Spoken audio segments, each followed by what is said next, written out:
Hello, good morning students. है BRICS. और यह ब्रिक्स संगठन बहुत महत्वपूर्ण संगठन है।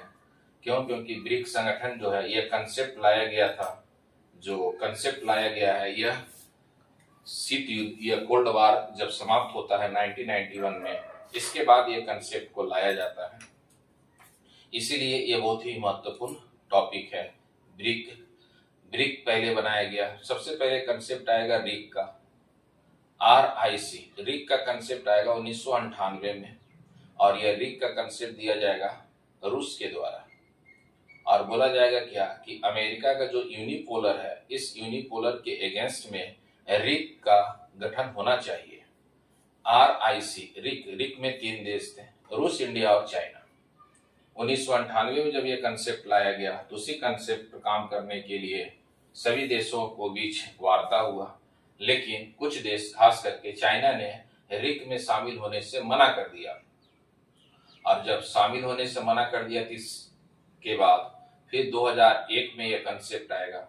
लेकिन यह रिक का कंसेप्ट क्यों आया, यह ब्रिक का कंसेप्ट क्यों आया, तो इसको जानने के लिए थोड़ा सा आपको बैकग्राउंड जानना पड़ेगा। और यह जानने के लिए आपको सेकेंड वर्ल्ड वार के संबंध में थोड़ा बहुत जानना होगा। जब 1945 में सेकेंड वर्ल्ड वार समाप्त होता है 1945 में, तो उस समय वर्ल्ड 2 धारा में बढ़ जाता है। उसी चीज को पहले समझते हैं कि यह रिक या ब्रिक का कंसेप्ट क्यों लाया गया था। जब यह लाया गया तो आगे चल करके ब्रिक का क्या क्या योगदान है, ब्रिक का समिट हो रहा है, ब्रिक में कौन कौन सा देश शामिल है, ब्रिक का टोटल GDP कितना है, ब्रिक का टोटल पॉपुलेशन कितना है वर्ल्ड का, वर्ल्ड में कितना इनका GDP में योगदान है, वर्ल्ड में इनका ट्रेड में कितना योगदान है। इन सभी टॉपिक पर हम लोग चर्चा करेंगे। और यह ब्रिक बहुत महत्वपूर्ण संगठन है। ब्रिक से संबंधित बहुत सारा क्वेश्चन एग्जाम में पूछा जाता है। ब्रिक का अब तक भारत में 3 बार समिट हो चुका है। ब्रिक का ही एक नया बैंक है NDB, जो बहुत ही महत्वपूर्ण बैंक है, न्यू डेवलपमेंट बैंक। तो हम लोग ब्रिक के संबंध में थोड़ा जानने के लिए पहले बैकग्राउंड के संबंध में देखते हैं कि आखिर में 1945 के बाद वर्ल्ड 2 धड़ा में बढ़ता है, ये सिचुएशन क्या उत्पन्न होता है। जब आप पढ़ेंगे 1945 में सेकेंड वर्ल्ड वार, जैसे सेकेंड वर्ल्ड वार 1939 से लेकर के 1939 से लेकर 1945 के बीच में चलता है। और यह सेकेंड वर्ल्ड वार जो होता है, इसमें 2 धड़े होते हैं, 2 धड़ा होता है। एक होता है मित्र राष्ट्र के रूप में और एक होता है शत्रु राष्ट्र के रूप में। और जब 1945 में सेकेंड वर्ल्ड वार समाप्त होगा और मित्र राष्ट्र विजय होगा और धुरी राष्ट्र पराजित हो जाएगा, तब यहाँ वर्ल्ड जो है 2 धड़ा में बढ़ जाता है। एक जो है, एक धड़ा का नेतृत्व करेगा अमेरिका, जिसको कहते हैं पूंजीवाद। यह 1945 में जब सेकेंड वर्ल्ड वार समाप्त होगा तो विश्व 2 धड़ा में बढ़ जाएगा। एक जो है पूंजीवाद, और पूंजीवाद का प्रतिनिधि करेगा अमेरिका। और दूसरा जो धड़ा बनता है उसे कहते हैं साम्यवाद। साम्यवाद का जो प्रतिनिधि करेगा या USSR, union socialist Soviet Republican. ये पूरा नाम याद रखिएगा, यूनियन सोशलिस्ट सोवियत रिपब्लिकन। और अमेरिका, यह दोनों के बीच में 45 वर्षों तक, 1945 से शुरू होगा और यह 1990 तक कोल्ड वार चलेगा, जिसको विश्व में शीत युद्ध के नाम से जानते हैं। शीत युद्ध या इसी को कोल्ड वार कहा जाता है। और इस कोल्ड वार में अमेरिका अपने प्रतिनिधि को वर्ल्ड में बढ़ाने की कोशिश करेगा, इधर साम्यवाद अपने वर्ल्ड में प्रतिनिधि को बढ़ाने की कोशिश करेगा। और इसी दोनों के बीच में क्राइसिस होता है। इन्हीं दोनों के बीच में एक प्रॉक्सी वार होता है। एक कहिए कि डायरेक्ट तो वार नहीं करते, लेकिन इनडायरेक्ट रूप से ये लोग वार करते हैं, और उन्हीं को कहा गया है कोल्ड वार, उसी को कहा गया शीत युद्ध।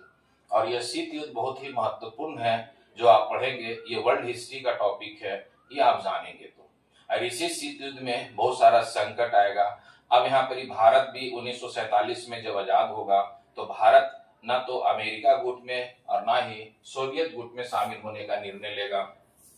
और ये दोनों गुट में जब वो शामिल नहीं होगा तो भारत की पॉलिसी जो है, भारत सरकार अपनी पॉलिसी पर काम करेगा और वह पॉलिसी कहा जाएगा नेम, यह कहा जाएगा गुट निरपेक्षता की नीति। गुट निरपेक्षता की नीति, यह भारत अपना काम करेगा नेम पर, और यह नेम भारत की विदेश नीति का आधार है। भारत के विदेश नीति का आधार है। इसलिए थोड़ा सा बैकग्राउंड हम लोग जान रहे हैं कि आखिर में यह बैकग्राउंड जानेंगे तो हम लोग देखेंगे कि रिक का कंसेप्ट आएगा और वह रिक से ही बनेगा ब्रिक और ब्रिक से ही बनेगा ब्रिक्स, जो सबसे महत्वपूर्ण टॉपिक है। तो यह आप याद रखिएगा, 45 वर्षों तक चलेगा। इन दोनों के बीच में कोल्ड वार होगा जिसको कहते हैं शीत युद्ध, और यह शीत युद्ध एक प्रकार का प्रॉक्सी वार है।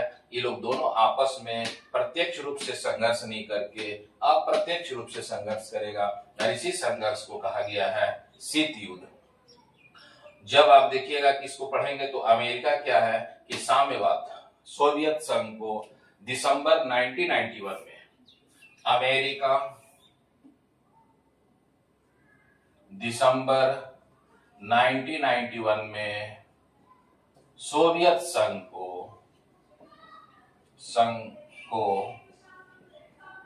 15 भागों में तोड़ देगा।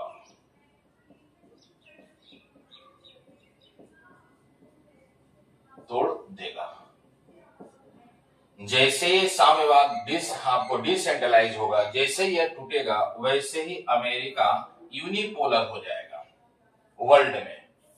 जैसे सोवियत संघ 15 भाग में टूटेगा वैसे ही अमेरिका वर्ल्ड में यूनिपोलर के रूप में काम करना शुरू करेगा। यूनिपोलर को कहते हैं आपको है एक छत्र अधिकार, एक छत्र अधिकार। और यूनिपोलर में अमेरिका क्या करेगा, अब वर्ल्ड में 1990 के बाद अमेरिका अपने वर्ल्ड में कल्चरल का एक्सपेंस करेगा। और जब 1990 में जब आप पढ़ेंगे तो इसी समय वर्ल्ड में एक युद्ध होता है जिसे कहते हैं खाड़ी युद्ध, और ये खाड़ी युद्ध फर्स्ट है जो 1990 में होता है, फिर खाड़ी युद्ध सेकंड है जो 2001 में होता है।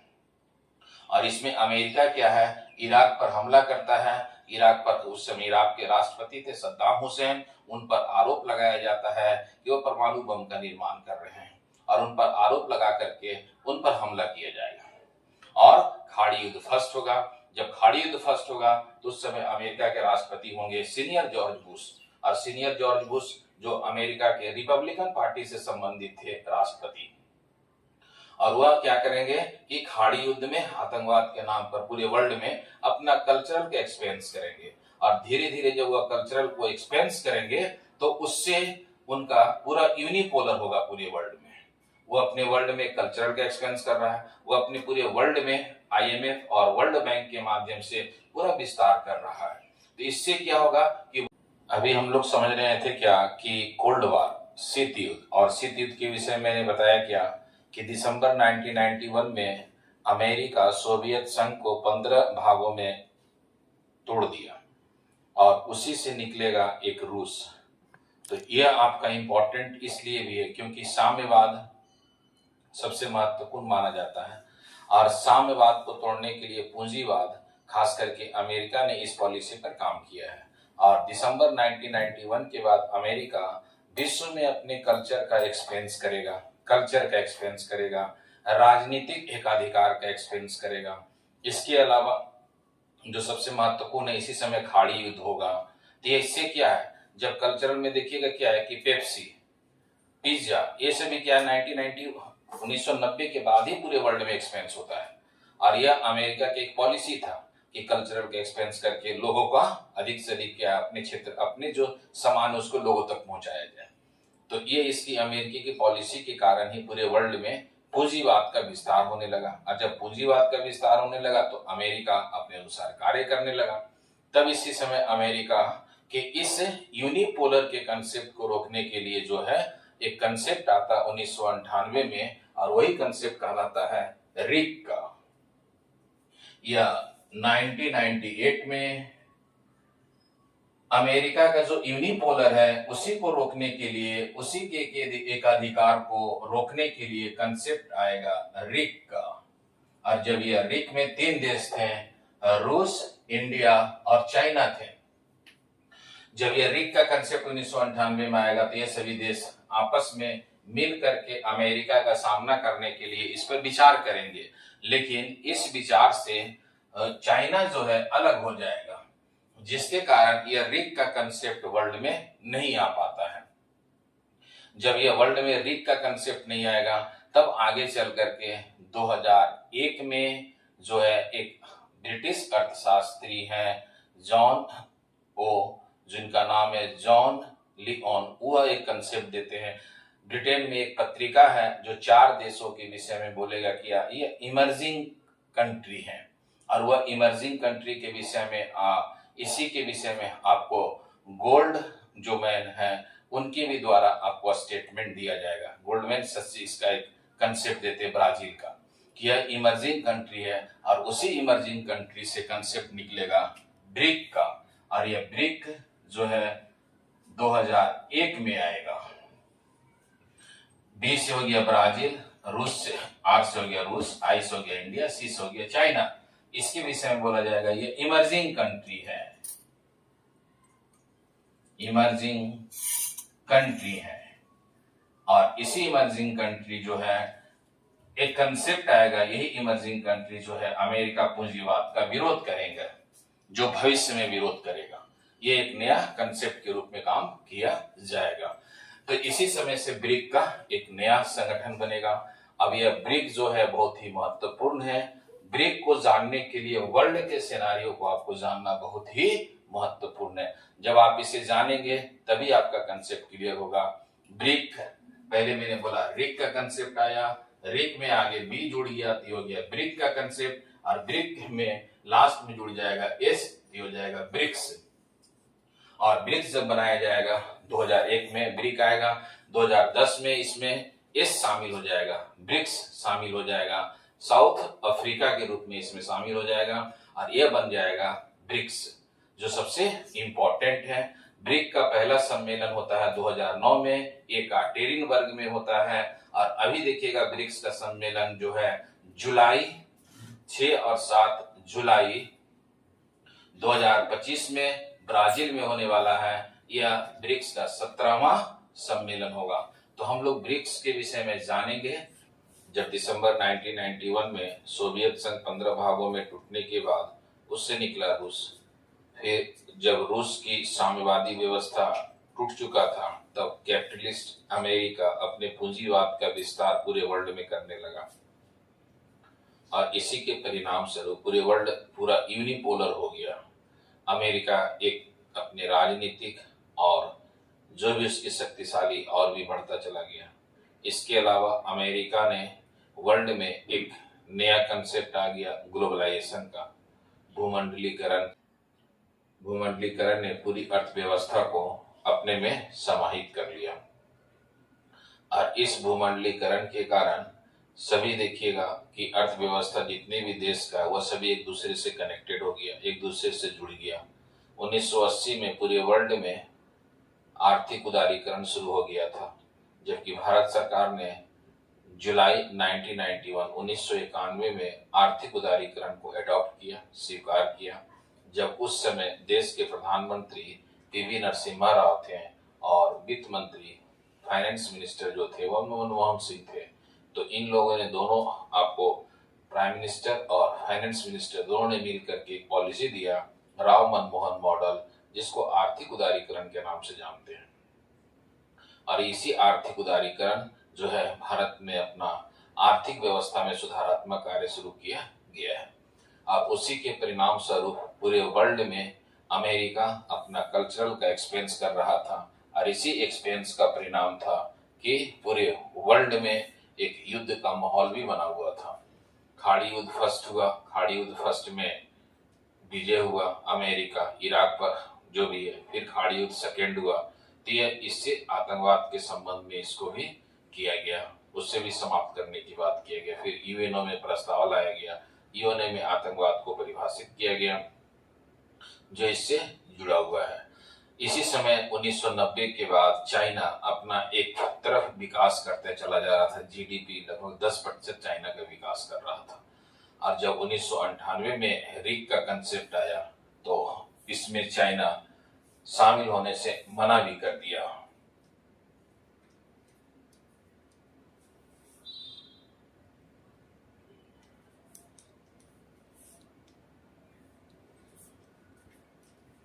चाइना इसमें शामिल होने से मना भी कर दिया।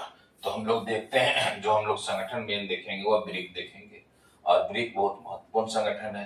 पहले रिक का कंसेप्ट आएगा, फिर वह ब्रिक आएगा। तो हम लोग उसके विषय में विस्तार से देखते हैं।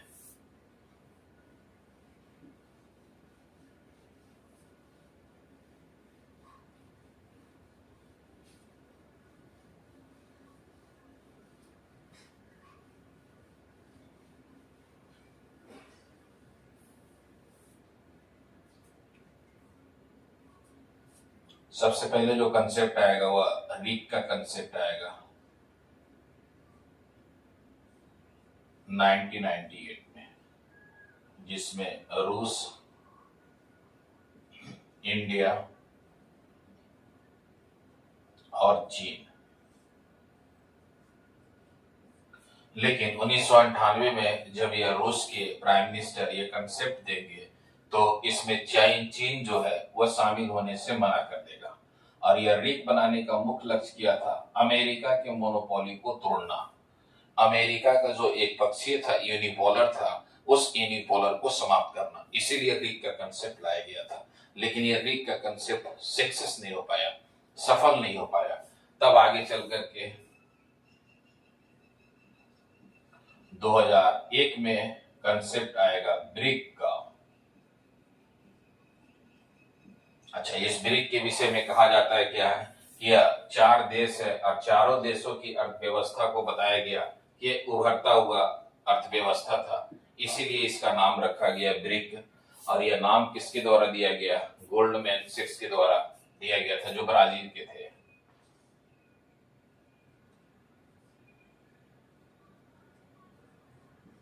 गोल्डमैन के द्वारा यह नाम दिया गया था।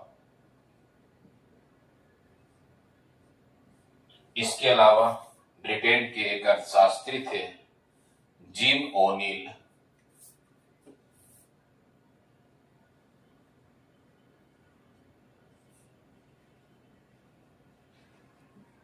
ब्रिटिश अर्थशास्त्री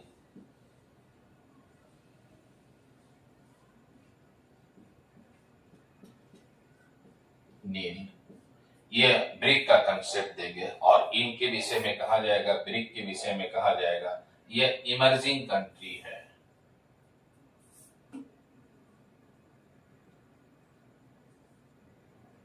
इमर्जिंग कंट्री है। इमर्जिंग कंट्री कहने का मतलब है कि इनका अर्थव्यवस्था विकास की ओर चल रहा है। इनकी अर्थव्यवस्था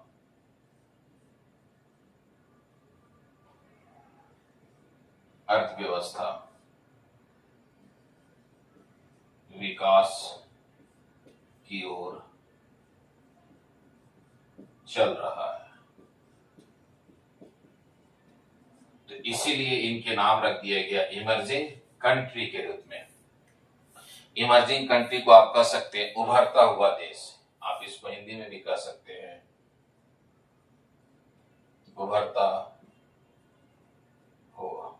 उभरते हुए देश। जिसमें कौन कौन से शामिल थे? बी से ब्राजील, आर से रूस, आई से इंडिया और सी से चीन। 4 देश ने का कंसेप्ट दिया गया। गोल्डमैन जो ब्राजील के थे उनका कंसेप्ट है। यह ब्रिटिश अर्थशास्त्री जिम ओनील का यह कंसेप्ट था कि ये 4 देश जो हैं विश्व में उभरते हुए देश हैं। और इसी से ब्रिक एक नया कंसेप्ट बनना होगा। जब 2001 में यह ब्रिक का कंसेप्ट आया तब आगे चल करके 2010 में ये ब्रिक में शामिल होगा साउथ अफ्रीका, तो फिर यह बन जाएगा ब्रिक्स। इसमें 2010 में शामिल होता है दक्षिण अफ्रीका। जब ये दक्षिण अफ्रीका शामिल हो जाएगा तब यह बन जाएगा ब्रिक्स, और ये 2010 में शामिल होता है। तो इसका मतलब हो गया साउथ अफ्रीका, दक्षिण अफ्रीका। अच्छा, इसमें भी याद रखेंगे कि इसमें जो भी है कंट्री है, एक तो लैटिन अमेरिका महाद्वीप का ब्राजील हो गया, एशिया महाद्वीप में चाइना हो गया, इंडिया हो गया, ये जो एशिया महाद्वीप से संबंधित है। फिर रूस आप कह सकते यूरोप का और एशिया दोनों का पार्ट है। इसके अलावा इसमें दक्षिण अफ्रीका जो है वह अफ्रीका महाद्वीप का है। कहने का मतलब यह हुआ कि दक्षिण दक्षिण जो वार्ता है, नॉर्थ नॉर्थ वार्ता के अगेंस्ट में दक्षिण दक्षिण वार्ता के रूप में इसका उल्लेख मिलता है, और यह 5 देशों ने मिलकर के ब्रिक्स का गठन किया, और इसी से ब्रिक्स पूरे वर्ल्ड में फेमस हो गया। और 2010 में ब्रिक्स का इंपॉर्टेंट रोल है। लेकिन ब्रिक्स का पहला जो सम्मेलन होगा वह 2009 में होगा। उस समय ब्रिक था, ब्रिक का फर्स्ट समिट, प्रथम सम्मेलन 2009 में ब्रिक का हुआ था। उस समय क्या था? ब्रिक था।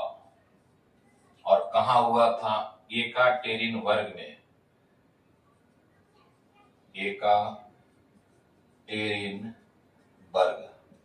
ये येकाटेरिनबर्ग है कहां? रूस में। इसका प्रथम सम्मेलन आपको याद रखना है कि रूस में हुआ था, येकाटेरिनबर्ग में। बहुत सारे एग्जाम में यह क्वेश्चन पूछा जाता है कि ब्रिक्स का फर्स्ट समिट कहां हुआ था? तो येकाटेरिनबर्ग में हुआ था। और येकाटेरिनबर्ग जो शहर है, यह नगर है, किस देश में है? तो आप इसे याद रखिएगा, यह रूस में है। ब्रिक्स का 3 सम्मेलन ऑलरेडी भारत में हो चुका है। चौथा सम्मेलन जो होगा वह 2026 में होगा, जो नेक्स्ट ईयर में आयोजित किया जाएगा। तो भारत में अब तक इसका 3 सम्मेलन हो चुका है। भारत में पहला सम्मेलन कब हुआ है? तो 2012 में पहला सम्मेलन हुआ है। दूसरा सम्मेलन कब हुआ है भारत में? 2016 में हुआ है। तीसरा सम्मेलन कब हुआ है? 2021 में हुआ है। 3 सम्मेलन ऑलरेडी इंडिया में हो चुका है ब्रिक्स का, और चौथा सम्मेलन जो होगा वह नेक्स्ट ईयर में होगा, 2026 में होगा। तो ब्रिक्स के कुछ महत्वपूर्ण सम्मेलन है, कुछ महत्वपूर्ण अधिवेशन है, जहां से विभिन्न प्रकार के क्वेश्चन पूछे जाते हैं। तो अभी हम लोगों ने देख लिए ब्रिक्स का प्रथम सम्मेलन, वह है 2009 येकाटेरिनबर्ग, जो बहुत ही एग्जाम में पूछा जाता है। तो ब्रिक्स के इसके अलावा और भी सम्मेलन हम लोग देखते हैं।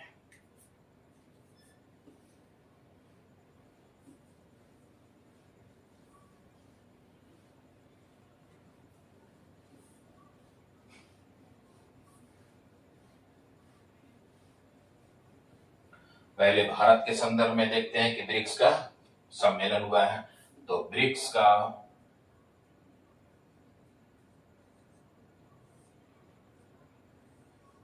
का भारत में 3 अधिवेशन हो चुका है।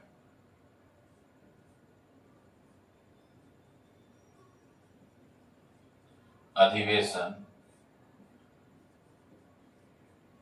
हो चुका है, और चौथा अधिवेशन जो होगा वह 2026 में होगा।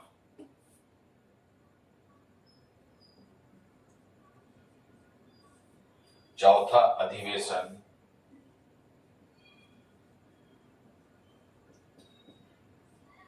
2026 में आयोजित किया जाएगा।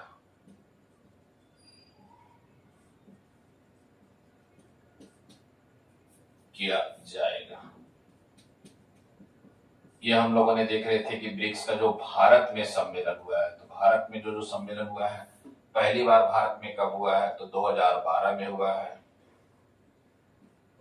2012 में, फिर 2016 में,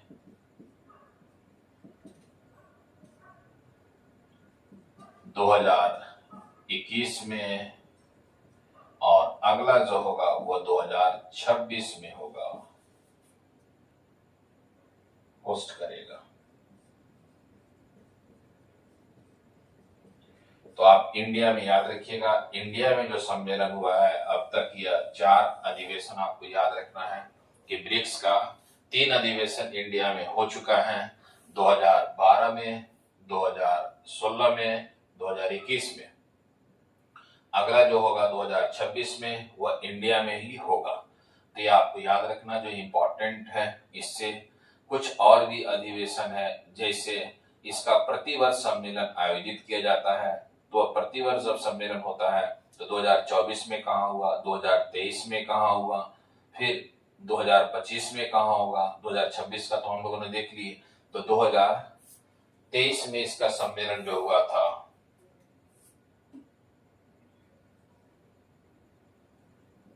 22 से 24 अगस्त 2023 में ब्रिक्स का 15वां अधिवेशन जोहान्सबर्ग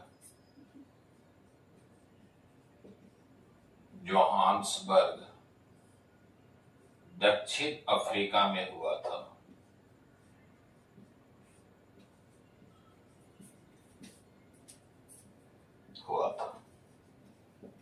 और ये याद रखिएगा कौन सा अधिवेशन था, ये 15वां अधिवेशन था जो सबसे इंपॉर्टेंट है।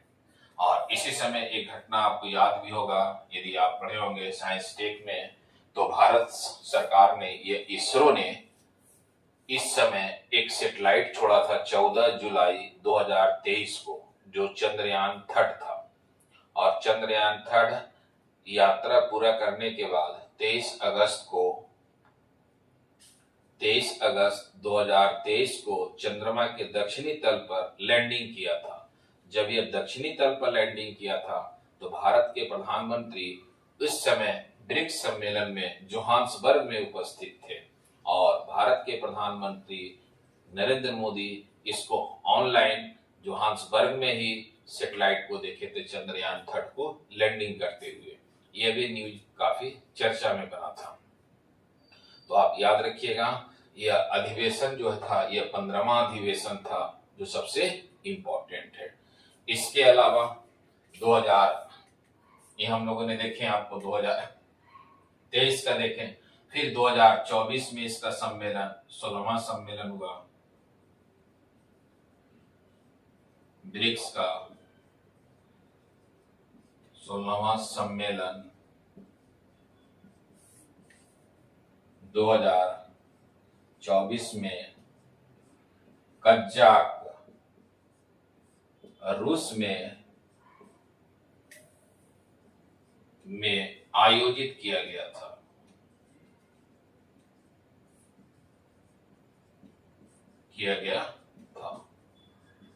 और यह अधिवेशन इसलिए भी इंपॉर्टेंट है, कजाक इसलिए भी इंपॉर्टेंट है क्योंकि यहाँ पर भारत के प्रधानमंत्री नरेंद्र मोदी एक ब्रिक्स देशों के लिए एक मुद्रा का सुझाव दिए थे। इस पर काफी काम किया भी गया था और ब्रिक्स कंट्री जो है ये 5 देश मिल करके अपनी अर्थव्यवस्था को वर्ल्ड में एक टॉप पोजीशन पर पहुंचाना चाहते थे। इसीलिए इन लोग एकल मुद्रा पर चर्चा कर रहे थे। लेकिन आपको पता होगा, यदि आप न्यूज सुने होंगे, तो नवंबर 2024 में अमेरिका का चुनाव हुआ था और इस चुनाव में डेमोक्रेटिक पार्टी कमला हैरिस पराजित हो गई और डोनाल्ड ट्रंप रिपब्लिकन पार्टी से विजय हुए। जब डोनाल्ड ट्रंप अमेरिका का राष्ट्रपति बने तो वह ब्रिक्स देशों को एक चेतावनी दे दिए। इस चेतावनी के कारण क्या है कि यह एकल मुद्रा ब्रिक्स देशों ने नहीं बनाए, उन लोगों ने पीछे हट गए। लेकिन फिर भी ब्रिक्स संगठन बहुत महत्वपूर्ण है। ब्रिक्स के विषय में अभी देखेंगे पूरा, इसमें कितनी पॉपुलेशन है ब्रिक्स संगठन में। ब्रिक्स में 2024 में देखिएगा 6 देशों ने इसमें शामिल होने के लिए आपको निवेदन किया, आप उसमें आमंत्रित होने के लिए सुझाव भी दिया था, आमंत्रित हुआ भी। 2024 में 6 देश था जो इसमें नया सदस्य शामिल होने जिसमें से 2 सदस्यों ने इसमें वापस अपना समर्थन ले लिया। कहने का मतलब उन लोगों ने सदस्यता ग्रहण नहीं किया। और वह 2024 में कौन कौन सा देश ब्रिक्स में शामिल हुए हैं उसके विषय में हम लोग देखते हैं। तो आप याद रखिएगा 2024 में कहाँ सम्मेलन हुआ था, यह कौन सा सम्मेलन था, यह 16वें सम्मेलन रहा है। जबकि इससे पहले कौन सा सम्मेलन था, वह 15वें सम्मेलन था। अभी हम लोग 2025 में देखेंगे, जो 6 और 7 जुलाई 2025 को रियो डी जेनेरो ब्राजील में 17वां अधिवेशन होगा, तो उसके विषय में देखेंगे। लेकिन 2024 में ब्रिक्स में कौन कौन सा देश शामिल हुए हैं, उन सभी देशों के विषय में विस्तार से देखते हैं। तो 2024 में 6 देश ने शामिल होने का आपको आवेदन किया था। 6 देश शामिल होने का आवेदन किया था।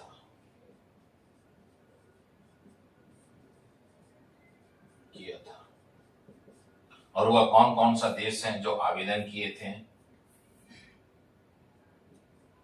पहला यूएई यूनाइटेड अरब अमीरात, दूसरा ईरान, तीसरा इजिप्ट जिसको मिस्र कहते हैं आपको, चौथा इथोपिया,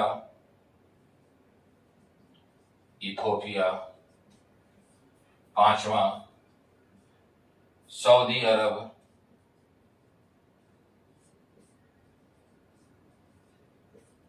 और छठा अर्जेंटीना। ये 6 देशों ने शामिल होने का आवेदन किया था, लेकिन इसमें 4 ही देश शामिल हुए और 2 देशों ने शामिल होने से मना कर दिया। एक आपको है सऊदी अरब और दूसरा अर्जेंटीना। और यह सभी जगह एग्जाम में क्वेश्चन पूछा जा चुका है कि ब्रिक्स में कौन सा देश शामिल होने का सुझाव दिया, ये आवेदन किया, बाद में इसमें शामिल नहीं हुआ। तो यह क्वेश्चन अर्जेंटीना से काफी पूछा गया है, इसीलिए आप याद रखिएगा अर्जेंटीना ने पहले आवेदन किया शामिल होने के लिए, फिर बाद में इसमें शामिल होने से मना कर दिया। तो यह 2 देश के विषय में आप याद रखिएगा, ये दोनों देशों ने शामिल होने से मना कर दिया। फिर 2025 में इसमें एक नया, तो ब्रिक्स में तो 5 देश हो गए, इधर तो 5 कंट्री हो गए, इधर से 4 कंट्री शामिल हो गए, तो 5 इधर हो गया, 4 9। फिर 2025 में एक देश और भी शामिल हुआ। 2025 ईस्वी में इंडोनेशिया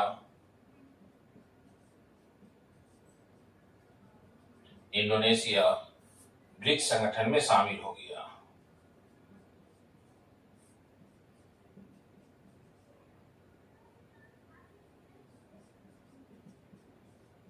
ब्रिक्स संगठन में शामिल हो गया।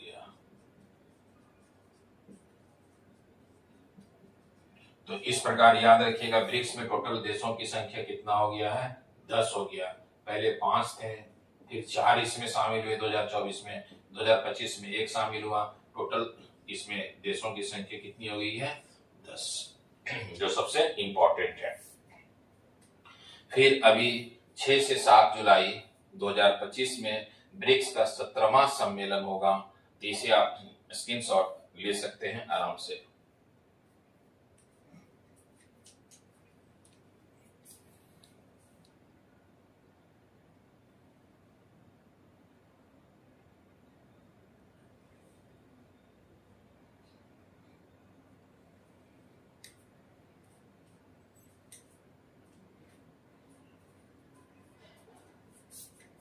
अभी नेक्स्ट मंथ में जब यह सम्मेलन आयोजित किया जाएगा, तो भारत के प्रधानमंत्री रियो डी जेनेरो जाएंगे, जो 6 से 7 जुलाई 2025 को आयोजित किया जाएगा, और यह ब्रिक्स का 17वां अधिवेशन होगा। उसके विषय में हम लोग लिखते हैं।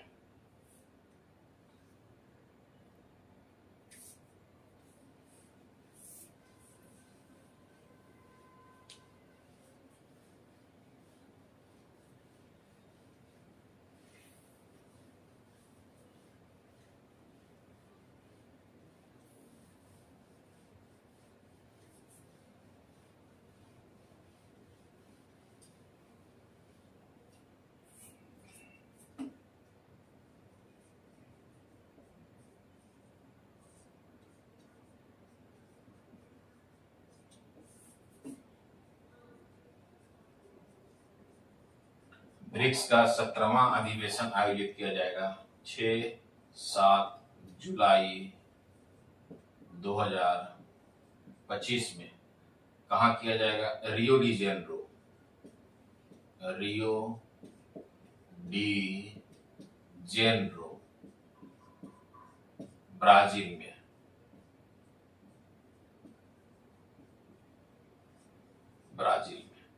और इस सम्मेलन में भारत के तरफ से प्रधानमंत्री नरेंद्र मोदी भाग लेंगे और यह बहुत ही इंपॉर्टेंट सम्मेलन होगा। क्यों? क्योंकि आपको पता है कि 2024 में अमेरिका के राष्ट्रपति डोनाल्ड ट्रंप राष्ट्रपति बनने के बाद पूरे वर्ल्ड में एक ट्रेड वार चल रहा है, एक व्यापार युद्ध चल रहा है और सभी देश अपने अपने व्यापार को सुरक्षा प्रदान करने के लिए विभिन्न प्रकार का टैक्स, विभिन्न प्रकार का कर सभी देशों पर लगा रहे हैं। जैसे अमेरिका ने भारत पर रेसिप्रोकल टैक्स लागू कर दिया, इसी प्रकार चाइना और अमेरिका के बीच में विवाद चल रहा है। अभी देखिएगा जून में अमेरिका के कुछ प्रतिनिधि मंडल इंडिया आए हैं और भारत में व्यापार के संबंध में कुछ वार्ता होगा। तो यह क्या है कि अभी ट्रेड वार चल रहा है पूरे वर्ल्ड में जो इससे जुड़ा हुआ है। इसी पर सोल्यूशन होगा जब ये ब्रिक्स देशों में सभी देश मिल करके बैठ करके वार्ता करेंगे। तो ये बहुत ही इंपॉर्टेंट है। 6 से 7 जुलाई 2025 को रियो डी जेनेरो ब्राजील में इसका अधिवेशन आयोजित किया जाएगा। यह कौन सा अधिवेशन होगा? तो आप याद रखिएगा 17वां अधिवेशन होगा और यह 17वां अधिवेशन बहुत ही इंपॉर्टेंट है। रियो डी जेनेरो इसलिए भी ब्राजील का शहर है जो बहुत ही इंपॉर्टेंट है क्योंकि साउथ अफ्रीका में अभी तक एक ही बार रियो डी जेनेरो में 2016 में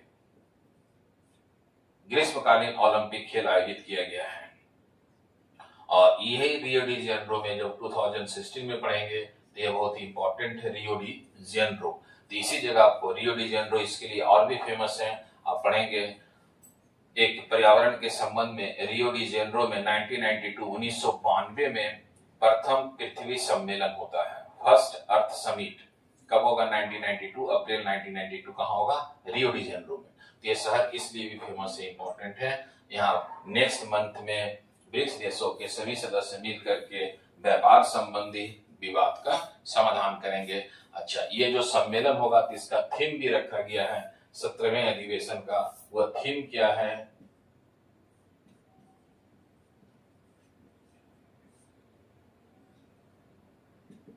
इंक्लूसिव ग्रोथ,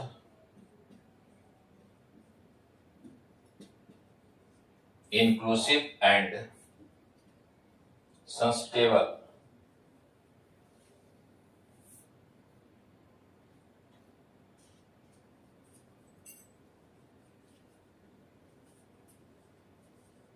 sustainable ग्रोथ। ये आप याद रखिएगा, इंक्लूसिव और सस्टेनेबल, जिसको कह सकते हैं हिंदी में समावेशी और सतत विकास। समावेशी एवं सतत विकास का लक्ष्य निर्धारित किया गया है। थीम 17वें अधिवेशन का है और यह कभी एग्जाम में पूछा भी जा सकता है कि जो अभी अधिवेशन हुआ इसका थीम क्या रखा गया है। तो ये 17वां अधिवेशन है, आप याद रखिएगा 2025 में। ब्रिक्स का 18वां अधिवेशन जो होगा, 18वां अधिवेशन 2026 में होगा और यह 18वां अधिवेशन कहाँ होगा? तो भारत में होगा, न्यू दिल्ली, इंडिया में। शुरू क्लास में मैं समझा चुका था कि ब्रिक्स का भारत में अब तक 3 अधिवेशन हो चुका है। अगला जो होगा 2026 में वो चौथा अधिवेशन होगा जो सबसे इंपॉर्टेंट है। इसी के साथ आप जब आप ब्रिक्स का पढ़ेंगे और भी चीजें हैं तो ब्रिक्स में इसमें जुड़ा हुआ कुछ पॉइंट और भी, जैसे ब्रिक्स का ही एक आपको बैंक है जिसका नाम है एनडीबी। और ये एनडीबी बहुत इंपॉर्टेंट बैंक है। एनडीबी न्यू डेवलपमेंट बैंक है जो ब्रिक्स देशों का बैंक है। इसके अलावा इसका एक यूथ युवा सम्मेलन अभी 2025 में नई दिल्ली में आयोजित किया गया था। फिर इस बैंक का एक शाखा है जोहान्सबर्ग दक्षिण अफ्रीका में। तो ये बैंक भी बहुत इंपॉर्टेंट है, एनडीबी न्यू डेवलपमेंट बैंक। तो ब्रिक्स में हम लोगों ने देखे सबसे इंपॉर्टेंट। अब ये ब्रिक्स का वर्ल्ड में क्या स्ट्रेंथ है, वर्ल्ड में क्या इसकी पोजीशन है, तो आप याद रखिएगा विश्व में इसका स्थान जो है ब्रिक्स के संबंध में बताया गया है। यदि आप जनसंख्या के मामले में देखेंगे विश्व का 40% है। इसके अलावा जीडीपी में देखेंगे आप, जीडीपी के रूप में जब आप देखेंगे तो जीडीपी का विश्व का 35.6% है। और यदि आप ट्रेड के रूप में देखेंगे वर्ल्ड में व्यापार, विश्व में व्यापार, तो 20 से 22% इनका वर्ल्ड में योगदान है।